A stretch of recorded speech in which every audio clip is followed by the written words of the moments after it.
Hey everyone, George here and you're watching Whisky Islander. So today we will be talking about whisky lingo, which means, just whiskey words that are used really commonly in the industry that a lot of people might not understand. So we're going to explain a few, so that means if you guys go traveling or you're speaking to somebody about whiskey, you know some terms, so you don't sound like you're a complete beginner.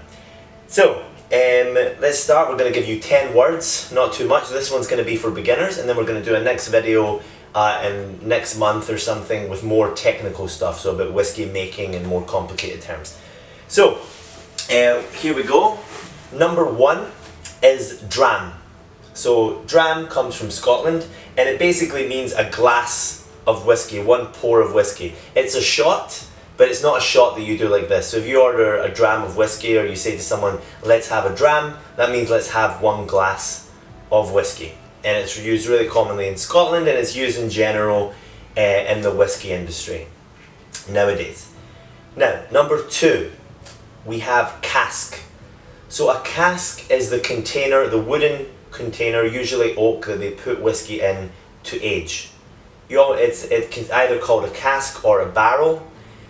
Technically, barrel is of a certain number of litres, but now it's all just used, so it means the same thing, cask or barrel. One cask of whiskey, one cask of barrel, people understand.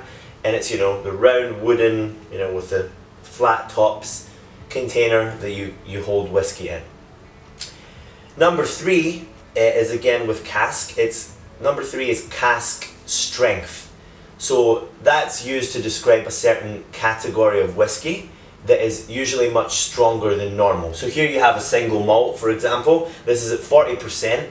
A lot of blended whiskeys, single malts are at 40%. When it's cask strength, it's usually stronger than that because it's the strength that it comes out of the cask that we just explained.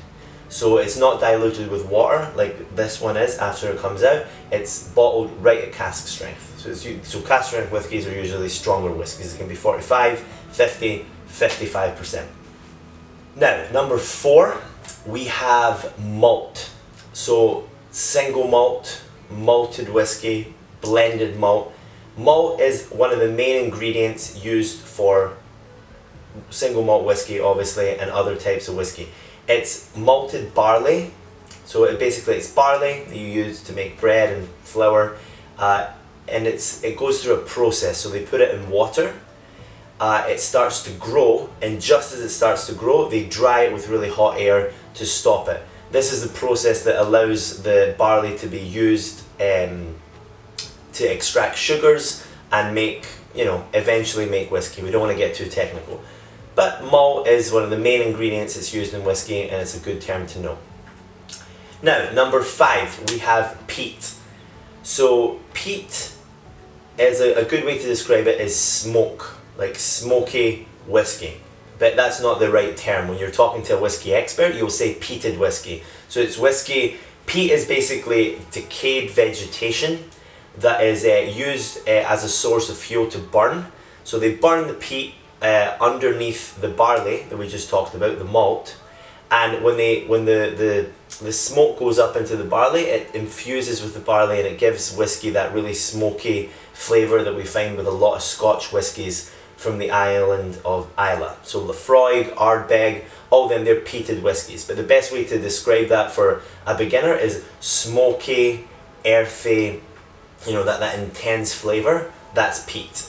So you can keep using smoke. If you say to someone, I like smoky whiskey, they'll understand. But if you say peaty whiskey or peated whiskey, it's more correct, I guess, more, expert. So that's a good one to know. So then we have number 6, which is unicorn.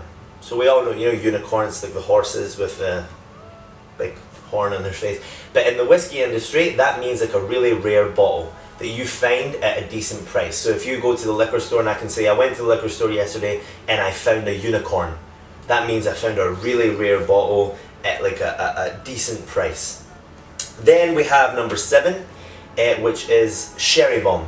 So this is a term used for sherry aged whiskies that have been aged in sherry casks. They have all those notes of dried fruit, spice. And a sherry bomb is like a really intense sherry whiskey. So if this has been aged in sherry, and I call it a sherry bomb, it's like the top of the sherry whiskies. It's like really intense sherry flavors. That also goes on to our next point, number 8, which is peat monster, which is the same term used for like really, really peaty whiskies. So, you know, Lafroig, some Lafroig expressions are peated and really smoky, but then you have Octomore, which is just like really intensely peated, and that's what you would call a peat monster, like really smoky, really intense.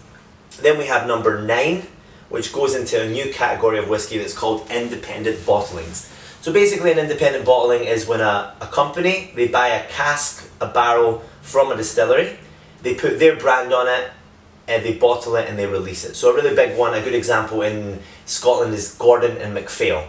You've got a lot of different ones. You have Aston Morris, you've got Hunter Ling.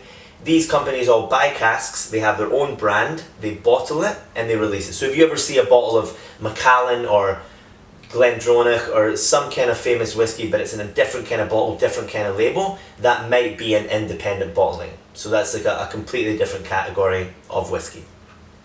And then our 10th and final word is private cask or private barrel. That's the same thing, the same way these companies buy casks from the distillery. It's open for individuals, like just me or you, to buy a cask directly from a distillery.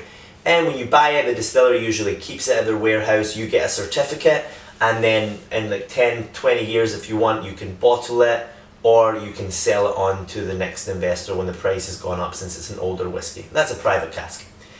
Anyway, that's all the words we have for you today. Join us again, we'll do a second part, as I said, and it's going to be more technical things in whiskey making and whiskey selling. And yeah, that'll be the next step of this series. So, have a nice day and we will see you next week. Cheers.